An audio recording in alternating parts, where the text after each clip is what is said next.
안녕하십니까. 반도체 테스트과의 강희성이라고 합니다. 오늘의 강의는 반도체 테스트 장비의 전장에 대해서 배우도록 하겠습니다. 먼저 반도체 테스트 장비의 전장 블록 다이어그램과 그리고 그에 따른 전원 투입 시퀀스에 대해서 보도록 하겠습니다. 반도체 테스트 장비 블록 다이어그램을 보시면 여기 순번이 1번부터 2, 3, 4, 5번으로 되어 있는데 여기에서 앞쪽에 있는 EMO 회로에 대해서 배워보도록 하겠습니다. EMO 회로의 시퀀스는 다음과 같습니다.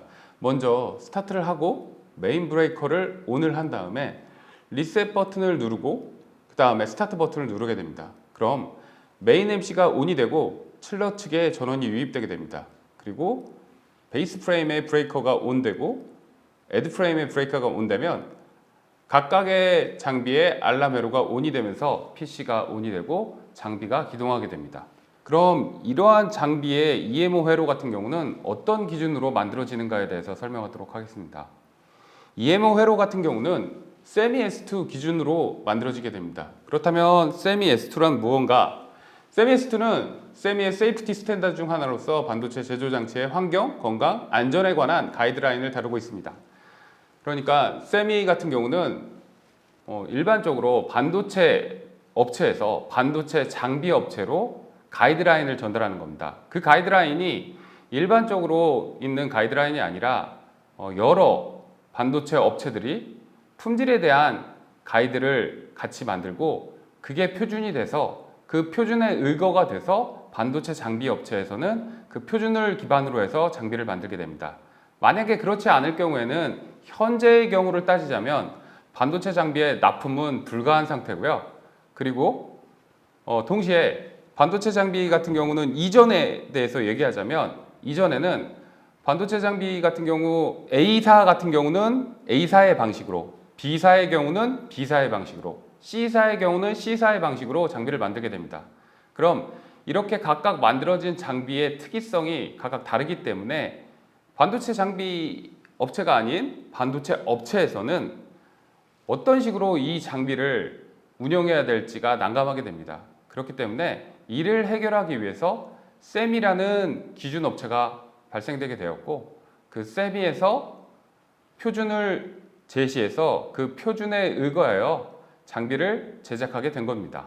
그림에서 보시는 것 같이 반도체 제조사 크게 TSMC나 삼성, 인텔, SK 하이닉스 등이 이제 ASML, 텔, KLA, 어플라이드 머터리얼스 같은 이런 장비 업체로 가이드라인을 요구하게 됩니다. 그럼 아까 말씀드렸던 것 같이 그 장비 업체는 그 가이드라인에 따라서 장비를 만들게 됩니다. 본질 안전 설계에 대해 설명하도록 하겠습니다. 본질 안전 설계란 세미 S2에서는 본질 안전 관련하여 여러 가지 규정이 있습니다. 이 중 몇 가지 항목에 대해서 예를 들어서 설명하도록 하겠습니다. 우선 안전 인터럭 시스템입니다. 안전 인터럭 시스템의 경우는 보시는 그림과 같이 로봇이 운영되고 있고 그 주변을 펜스가 쌓고 있습니다. 그러한 이유는 기본적으로 로봇이 운영되기 위해서는 불안전하기 때문에 이를 안전한 상황으로 만들기 위해서 펜스를 만든 것입니다.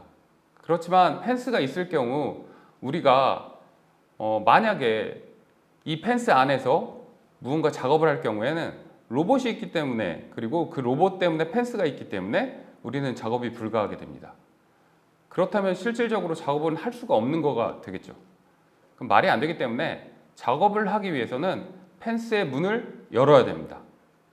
그럼 문을 열면 안전한 게 사라지게 되고 불안전하게 되는 겁니다. 그럼 그 불안전함을 또다시 없애야 되는데 어떤 식으로 없애냐? 여기에 나와 있는 안전 인터락 시스템으로 안전함을 지켜주게 됩니다. 그럼 안전 인터락 시스템은 어떤 방식이냐? 예를 들어서 일반적으로는 로봇이 잘 움직이고 있겠죠. 그런데 우리가 만약에 문을 엽니다. 문을 열 경우에는 갑자기 로봇이 작동을 멈추게 됩니다. 그거는 우리가 문을 열고 들어갔기 때문에 우리의 안전을 보장하기 위해서죠. 우리의 안전을 보장하기 위해서 안전 인터랙 시스템이 작동을 한 겁니다. 그렇기 때문에 안전 인터랙 시스템을 무엇이냐면 무언가 행위를 하면 다른 무언가는 작동을 멈추게 되는 게 안전 인터랙 시스템입니다. 여기에서 보면 유지 보수용 도어 설치랑 세이프티 도어, 인터럭 스위치 등이 있는데 이런 것들이 기본적으로 안전 인터럭 시스템에 포함되고 그리고 추가되는 사항이라고 보면 됩니다. 두 번째는 긴급 셧다운입니다. 긴급 셧다운은 어떤 상황이냐면 여러분들이 장비를 작동하다가 혹여 사고가 날 경우, 그럴 경우에 문제가 발생했는데 그런데도 장비가 움직일 경우에는 계속해서 위험도가 가중되겠죠. 그러니까 그 가중되는 위험도를 낮추기 위해서 긴급 셧다운 스위치를 설치하는 것입니다. 긴급 셧다운 스위치를 누르면 장비가 갑자기 멈추게 되고 그 멈추게 되는 것이 긴급 셧다운 장치라고 보면 되고, 이 긴급 셧다운 장치의 스위치를 일반적으로 EMO 스위치라고 합니다. 그래서 옆에 설명 보면 EMO 스위치의 모양 그리고 EMO 스위치를 어떻게 설치해야 되는지에 대한 설명이 있습니다. 이거는 다음 장에서 한번 보도록 하겠습니다. 긴급 셧다운 스위치 예시입니다. 모양은 이렇게 적색의 버섯 모양이어야 되고 그리고 바깥에는 테두리는 노란색이어야 됩니다. 그리고 EMO나 이머전시 스탑이라고 정확하게 기재되어 있어야 됩니다. 그리고 3m 단위로 꼭 있어야 됩니다. 만약에 3m 단위가 아니라 10m, 20m 혹은 100m, 말이 안 되는 얘기지만 그렇게 있을 경우에는 사고가 났더라도 사고 난 사람 혹은 사고가 난 사람 옆에 있는 사람이 긴급하게 장비를 끌 수가 없는 상황이 되기 때문에 3m 간격으로 스위치 버튼이 있습니다. 그리고 매뉴얼 리셋인데요. 기본적으로 만약에 정지할 때는 눌러서 정지를 하지만 긴급하니까 눌러서 합니다.